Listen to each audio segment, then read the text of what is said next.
सबसे बड़ा खबर 16th Yachuli ST assembly constituency 2024 में किसका होगा। और आप सभी को पता है मौजूदा समय में याचुली के विधायक के तौर पे जो है ताबा तेदर काम कर रहे हैं और सरकार में मंत्री के पद पर है, शिक्षा मंत्री के पद पर। और आपको यह भी पता है शिक्षा मंत्री और यह शिक्षा विभाग जो है हमेशा विवादों में घिरा रहता है। खासकर जब टीचर के इलीगल अपॉइंटमेंट की बात करते हैं तो हमेशा शिक्षा विभाग जो है सुर्खियों में छाया रहता है। लेकिन आज हम याचुली किसका होगा 2024 में, इसको लेके आप सभी तक हम खबर पहुंचा रहे हैं।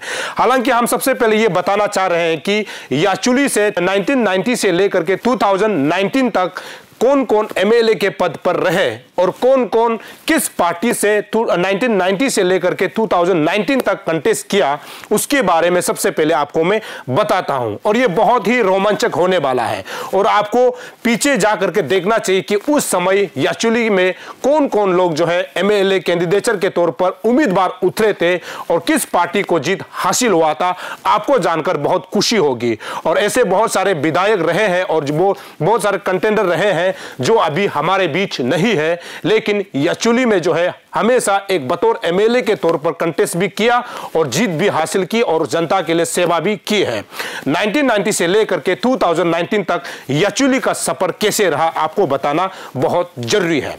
सबसे पहले हम लोग जाते हैं 16th Yachuli ST assembly constituency 1990 assembly election के बारे में।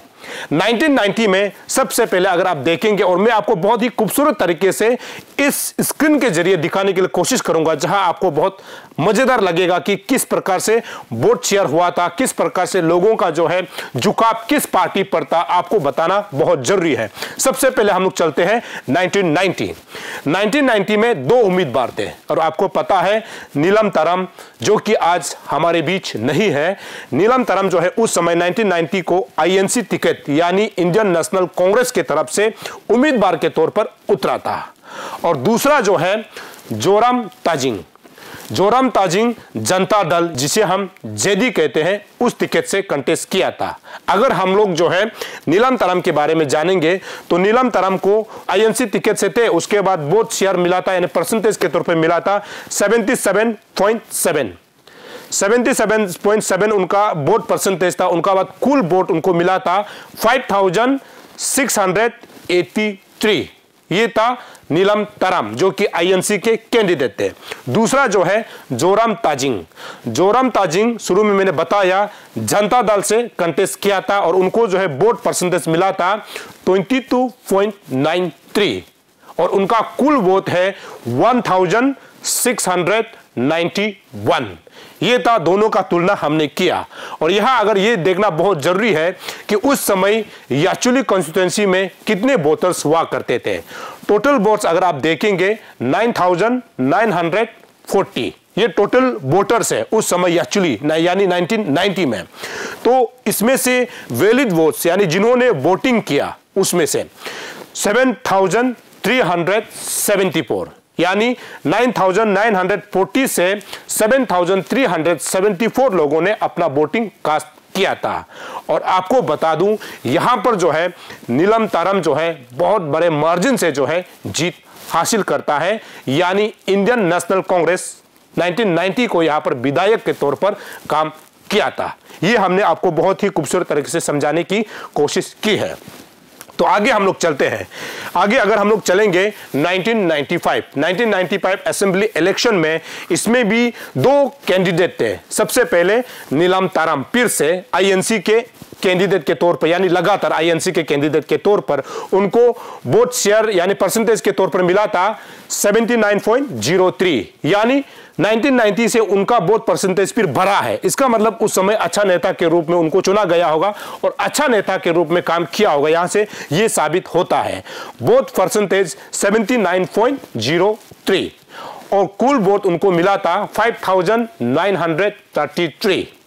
ये था नीलम तरम का। और अगला जो कैंडिडेट है ये जो है विदा ताबा गोई, ये भी जनता दल से जो है कंटेस्ट किया था और उनको जो है वोट परसेंटेज उस समय मिला था 20.97 उनको मिला था और उनका कुल वोट है 1400 574, यानी नीलम तरम के ये शायद हम लोग ये बोल सकते हैं कि इनके आसपास में भी नहीं, क्योंकि बहुत परसेंटेज को अगर देखा जाए और कुल वोट जितना मिला उसको अगर देखा जाए तो ये आसपास भी नहीं था। यानी 2 साल 1990 से लेकर 1995 लगातार जो है नीलम तरम आईएनसी टिकट से जो है याचुली को जो है एक एमएलए के तौर पर सर्व किया था, यहां से पता चलता है। यदि इनका जो है कुल वोट यानी उस समय जितना वोटर्स था यानी याचुली का वोटर्स जो है बढ़ता गया, तो 1995 में कैसे था आप स्क्रीन में आपको हम दिखाने की कोशिश कर रहे हैं, 9689 ये बढ़ता जा रहा है और वैलिड वोट जो है 9689 से जो है कुल वोट दिया है 7507 लोगों ने वोट कास्ट किया है, ये दिखाता है। और यहां जीत हासिल हुआ है नीलम तरम को। आगे हम लोग चलते हैं 1999 को 3 कैंडिडेट जो है कंटेस्ट करता है। सबसे पहले जोतम तोको तकम और तीसरा जो है नीलम तरम। लगातार जो है 2 कंसेक्यूटिवली जो जीत चुके थे नीलम तरम, ये फिर से आईएनसी से आता है, और तीसरा जो है निक कामिन। तो यहां अभी विस्तार से मैं बता दूं, सबसे पहले जोतम तोको तकम जो है एनसीपी से कैंडिडेट के तौर पर उतरता है और उनको जो है वोट परसेंटेज मिला है 43.58 और उनका कुल वोट है 3816। दूसरा कैंडिडेट है नीलम तरम जो कि आईएनसी के कैंडिडेट थे, तो इनको वोट परसेंटेज मिला है 38.35 और उनका कुल वोट है 3358। और अगला जो है तीसरा कैंडिडेट है निक कामिन, ये एसी से कंटेस्ट करता है और उसका जो है वोट परसेंटेज है 18.08 और उनको कुल वोट मिला है 1583। और यहां पर जो है 2 साल कंसेक्यूटिवली नीलम तरम जीतने के बाद में जोतम तोको तकम जो है 1999 को उनको जो है हरा देता है। और कौन सा पार्टी से? एनसीपी यानी नेशनलिस्ट कांग्रेस पार्टी टिकट से जो है मात देता है। और उसके बाद 1999 को जोतम तोको तकम एक एमएलए के तौर पर याचुली को सर्विस देता है। आगे यहां पर अगर हम वोट शेयर की बात करेंगे, कुल वोट की बात करेंगे, टोटल वोट या बढ़ता गया है। 1999 में कुल वोटर्स था वह 11,281 में से वैलिड वोट्स यानी जिन्होंने वोट कास्ट किया है 8,757 और 1999 को जो है जोतम तोको तकम एमएलए के तौर पर नियुक्त होता है। आगे हम लोग चलते हैं 2004 को असेंबली इलेक्शन होता है जिसमें याचुली से जो है 3 कैंडिडेट होता है। पहला कैंडिडेट है निक कामिन एनसीपी टिकट से कंटेस्ट करता है और उनको कुल वोट मिलता है 6191, यानी 1999 को जो है एनसीपी टिकट से ही जीत हासिल होता है जोतम तोको तकम और 2004 को एनसीपी टिकट से ही निक कामिन कंटेस्ट करता है और उनको जो है कुल वोट मिलता है 6191। और दूसरा जो है कैंडिडेट है लिखा माच जो कि आईएनसी से कंटेस्ट करता है लेकिन उसको वोट मिलता है 5099। तो बहुत क्लोजली ये फाइट था ऐसे देखा जा सकता है। और तीसरा जो है ताला जोराम जो कि बीजेपी से कंटेस्ट करता है, केवल उनको वोट मिलता है 93। और यहां एक बात जानना होगा, 1999 में भी एनसीपी ने जीत हासिल की थी और 2004 में भी कंसेक्यूटिवली एनसीपी जो है जीत हासिल करता है, अर्थात नेशनलिस्ट कांग्रेस पार्टी जो है 1999 और 2004 को याचुली में जो है एमएलए के तौर पर जो है जीत हासिल करता है। आगे हम लोग चलेंगे 2004 के बाद 2009। तो 2009 का दौर आता है और 2009 के दौर में सबसे पहला कैंडिडेट है लिखा साया को आप सभी लोग जानते हैं। ये आईएनसी से कंटेस्ट करता है और उनको जो है उनका वोट परसेंटेज है 41.58 और उनको कुल वोट मिलता है 5638। और दूसरा जो कैंडिडेट है निक कामिन जो 2004 को एनसीपी से जीत हासिल करता है और 2009 को जो है फिर से एआईटीसी टिकट से जो है कंटेस्ट करता है, लेकिन उनका जो है वोट परसेंटेज है 41.27 और कुल वोट मिलता है उनको भी 5596, यानी लिखा साया और निक कामिन के बीच में टफ फाइट था, बहुत ही क्लोज फाइट था, जिसमें कुछ अंक से सिर्फ जो है लीका साया जो है जीत हासिल करता है। आप वोट परसेंटेज को देख सकते हैं और कुल वोट को देख सकते हैं, बहुत ही क्लोज फाइट यहां पर होता है। और तीसरा कैंडिडेट जो है जोतम तोको तकम, जो कि पीपीए से कंटेस्ट करता है और उनका जो है वोट परसेंटेज है 17.14 और उनको कुल वोट मिला है 2324। और यहां पर देखने वाली बात यह होगी कि वोटर्स जो है बढ़ता गया। टोटल वोट्स यहां पर उस समय यानी 2009 को पूरा याचुली का जो है 16,463 होता है और वैलिड वोट्स यानी जिन्होंने कास्ट किया है 13,558। और यहां पर जो है इस प्रकार जो है ग्राफ में उतार चढ़ाव होता गया और कैंडिडेट बदलते गए और अलग अलग पार्टी से जो है टिकट ला करके जीतता गया, यहां पर आप साफ देखा जा सकता है। तो इस प्रकार जो है याचुली का जो है उतार चढ़ाव होता है। और 2009 को जो है लीका साया इंडियन नेशनल कांग्रेस से एक एमएलए के तौर पर 16th Yachuli ST assembly constituency से एमएलए के तौर पर आता है। और आप जाते हैं 2014 को भी यहां पर जो है कंटेस्ट बहुत ही रोमांचक होता है। आप सबसे पहले ये देखा जा सकता है कि देबिया तारा 16th याचुली से जो है देबिया तारा जो है बीजेपी टिकट को लेकर के कंटेस्ट करता है और उनका जो है वोट परसेंटेज है 4.1 यानी कुल वोट मिला है उनको केवल 569 यानी बीजेपी उस समय 2014 में। और दूसरा जो कैंडिडेट है लीका साया, जो कि 2009 में आईएनसी टिकट से जो है एमएलए के तौर पर चुना गया था। 2014 को भी लीका साया आईएनसी टिकट से ही एमएलए कंटेस्ट करता है और उनका वोट परसेंटेज है 48.2 और उनका कुल वोट है 6,685 और यहां जो है लीका साया जीत हासिल करता है। लेकिन सबसे इंटरेस्टिंग बात यह है कि तीसरा कैंडिडेट जो कि आज हमारे बीच नहीं है, लेकिन मौजूदा समय में जो याचुली के जो एमएलए है और जो मंत्री है ताबा तेदिर के जो धर्म पत्नी है, आपको पता है सबको, जो ताबा निर्माली है उस समय 2014 को कंटेस्ट करता है एनसीपी टिकट से कंटेस्ट करता है और ये क्लोजली फाइट करता है लीका साया को। तो यहां आप ये देख सकता है ना कि उस समय एनसीपी 2014 को जिस प्रकार से जो है यहां ताबा निर्माली जो है एनसीपी से कंटेस्ट करता है और उनको कुल जो है वोट परसेंटेज मिलता है 47.7 और कुल वोट मिलता है 6,615। ये बहुत ही क्लोजली फाइट था जिसमें एनसीपी को हार का सामना करना पड़ा था। और आपको पता है कि एनसीपी जो है 2 टेनियर जीत चुका था, 1999 और 2004 को एनसीपी वहां से विधायक के तौर पे चुने गए थे और 2014 को यहां पर जो है लीका साया जो है एनसीपी को मात देता है। उसके बाद बहुत ही क्लोज फाइट से जो है एनसीपी को हरा देता है। लेकिन यहां एक बात जानना होगा कि कहीं ना कहीं 16th Yachuli ST assembly constituency के लोग जो है एनसीपी को भी प्यार करते हैं। ये इसीलिए मैं बोल रहा हूं, यहां पर 2 कंसेक्यूटिवली एनसीपी 2 बार जीतता है। उसके बाद 2014 को क्लोज फाइट में जो है साया से हार का सामना करना पड़ता है। लेकिन एनसीपी को जिस प्रकार से याचुली के जो पब्लिक है, जो प्रेम करता है, जो सपोर्ट करता है, यहां पर आप देखा जा सकता है जो 2014 के इलेक्शन में। हालांकि यहां पर जो है आईएनसी के उम्मीदवार जीत जरूर गए थे, लेकिन एनसीपी को जिन्होंने समर्थन दिया, जिन्होंने वोट कास्ट किया था, यहां आप देख सकते हैं कि बहुत ही क्लोजली फाइट था।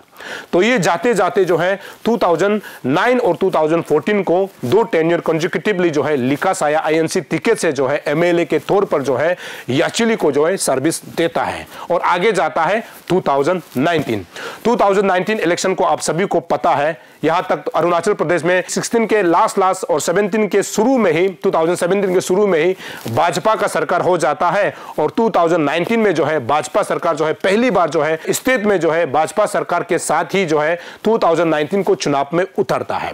2019 को चुनाव में उतरने के बाद 16th Yachuli ST assembly constituency का उम्मीदवार के तौर पर जो है ताबा तेदिर आता है और आप सभी को पता है उस समय 2019 इलेक्शन में ताबा तेदिर जो है अपोज बीजेपी टिकट से जो है जीत हासिल करता है। इसका मतलब यह है कि उस समय मौजूदा जो MLA लिखा साया वो जो है कंटेस्ट नहीं करता है और तबा तेदर जो है अनअपोज जीत जाता है।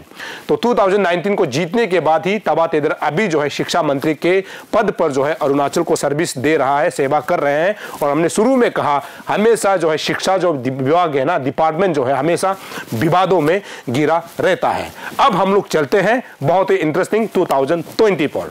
और आप सभी को पता है 2024 को चुनाव है, असेंबली इलेक्शन है और इसमें देखना होगा कि कौन कहां से किस पार्टी से जो है कंटेस्ट करता है। और अभी जो स्क्रीन में आपको मैं दिखाने की कोशिश कर रहा हूं, लिखा साया 6 महीना तक जो है अरुणाचल प्रदेश में NPP National People's Party working president के तौर पर जो है अरुणाचल प्रदेश में सर्विस दे रहे थे। और कल अचानक ये खबर मिलता है कि लिखा साया जो है NPP को जो रिजिग्नेशन देने के बाद जो है NCP पार्टी को जो है अरुणाचल प्रदेश में लाता है। ये वो तमाम तस्वीरें हैं जिसको मैं दिखाने की कोशिश कर रहा हूं कि उनको किस प्रकार से कल शाम जो है दोनी पोलो होलोंगी एयरपोर्ट में जो है स्वागत किया गया, आपको मैं दिखाने के लिए कोशिश कर रहा हूं।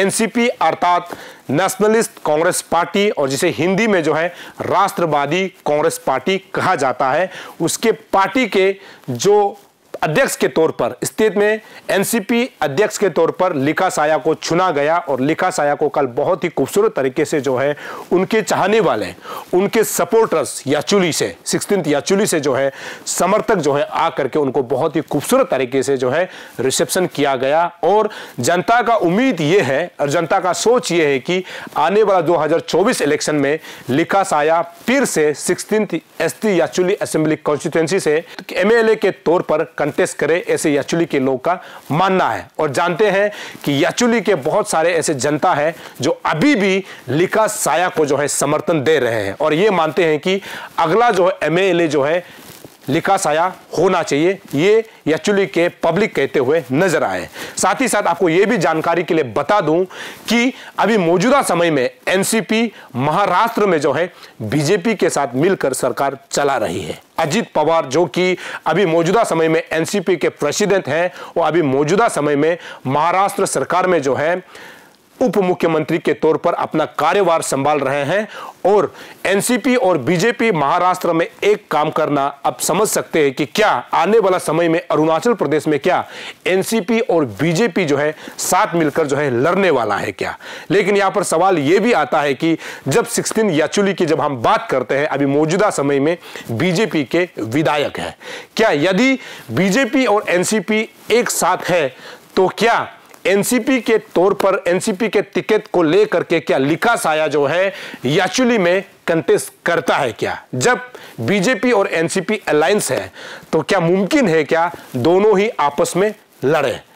इस पर जब सवाल किया गया तो लिखा साया का यह कहना है कि उन्होंने NCP पार्टी को जो है अरुणाचल में लाया है, तो अरुणाचल में जब लाया है तो NCP को विस्तार करना उनका जिम्मेदार है। चाहे एक भी आए, चाहे 40 भी कंटेस्ट करे, लेकिन NCP कंटेस्ट करना तय है 2024 इलेक्शन में, ऐसे लिखा साया का कहना था। साथ ही साथ उनको यह भी पूछा गया था क्या आप जो है याचुली से कंटेस्ट करने वाला है क्या, तो उनका जवाब यही था कि वो किसी भी हालत में कंटेस्ट करने वाला है। हम इसलिए बोल रहे हैं याचुली के जनता जो लोग साया को समर्थन करते हैं, अभी भी वो लोग ये सोच रहे हैं कि क्या साया आने वाला चुनाव में लड़ रहे कि नहीं, इस पर जो है विवाद है। तो अब देखना ये होगा कि क्या 16th याचुली से जो है साया जो है कंटेस्ट करता है कि नहीं, या फिर वो बीजेपी को समर्थन करता है, या फिर अलग कैंडिडेट उतरता है, या फिर साया खुद कंटेस्ट करता है। ये देखने वाली बात होगी, क्योंकि हमेशा एक पार्टी से दूसरे पार्टी में बदलते रहना भी पब्लिक के लिए एक जो है बहुत दिक्कत होता है कि जब आप NPP में था उस समय पूरा उनका पब्लिक जो है NPP में चला गया था और अभी NCP में आ गया तो उनको चाहने वाले लोग NCP फिर ज्वाइन कर रहा है। तो ऐसे में इसीलिए पब्लिक सवाल करते हैं कि क्या साया जो है कंटेस्ट करने वाला है कि नहीं, ये देखने वाली बात होगी। और ये भी देखना होगा कि आने वाला इलेक्शन में जो है साया जो कि NCP के अलग अलग क्षेत्र में कितने NCP के उम्मीदवार को उतरता है, कितने सांसद उतरता है, ये भी देखने वाली बात होगी। लेकिन जनता ने जिस प्रकार से पब्लिक ने कल जो है लिखा साया को जो है रिसेप्शन किया, उनको स्वागत किया गया, साथ ही साथ जो नेशनल एनसीपी के जो अलग लीडर थे उनको स्वागत किया गया। ये देखने से ये पता चलता है कि अभी तक जो है साया का वर्चस्व जो है याचुली कॉन्स्टिट्यूएंसी में देखा जा सकता है। लेकिन पब्लिक ये चाहते हैं कि जो उनको समर्थन करता है कि साया फिर से कंटेस्ट करे, ये चाह रहे हैं। तो ये वो तमाम चीज था जो आपको हमने 1990 से लेकर के 2019 और आने वाला 2024 इलेक्शन को लेकर के आपको हमने बताया। लेकिन यहां पर यह भी सवाल है, ये भी प्रश्न पूछे जा सकते हैं कि केवल तबा तेदिर या फिर लिखा साया नहीं हो सकता, इसके साथ साथ तीसरा कोई हो सकता है, छोटा कोई हो सकता है, पांचवा भी हो सकता है जो 16th याचुली से एमएलए के तौर पर उतरने वाला है। इस बात को अभी हम खुलासा तो नहीं कर सकते, लेकिन हम ये बोल सकते हैं कि ये दोनों ही नहीं हो सकते और अलग कैंडिडेट भी हो सकते हैं जो याचुली से कंटेस्ट करना चाहते हैं। लेकिन देखना यह होगा कि याचुली किसका होता है, लिखा साया का होता है, तबा तेदिर का होता है, या फिर अलग कोई उम्मीदवार 16th याचुली से कंटेस्ट कर रहा है। तो आने वाला समय में कौन याचुली के एमएलए होता है, ये बहुत जबरदस्त होगा, ये देखने लायक होगा, क्योंकि एनसीपी के पार्टी को जो है लिखा साया ने अरुणाचल में जो है विस्तार करना शुरू कर दिया है।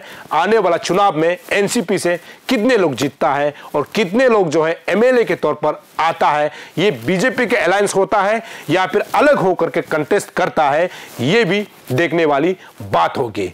दर्शकों, हम लगातार ऐसे ही खबर आप तक पहुंचाते रहेंगे। आप देखते रहिए अरुण भूमि। तब तक के लिए मुझे इजाजत दीजिए। नमस्कार।